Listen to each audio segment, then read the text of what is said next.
ota-ona mendan rozi bo'lsin desangiz, uzoq umr ko'rsin desangiz, akangiz, ukangiz bilan, opangiz, singlingiz bilan urush qilmang ko'p. Uzoq vaqt arazlab yurmang.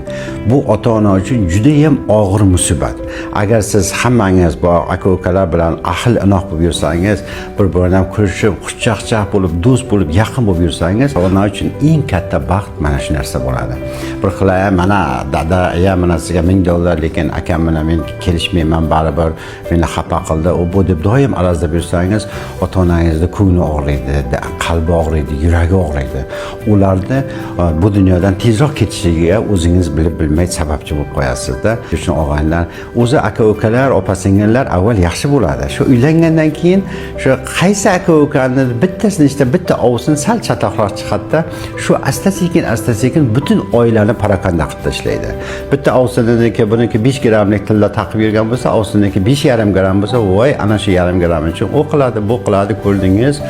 Unday u ovsini unda ish qilib boshqa sabablar bilan qiladi-da, butun oilani parakandaga uchratib tashlaydi. Ahil-inoqchilikda gap ko'p. Buni ko'rib ota-onalarimiz pir badavlat bo'lib uzoq umr ko'rib yursin. Omon bo'lingizlar.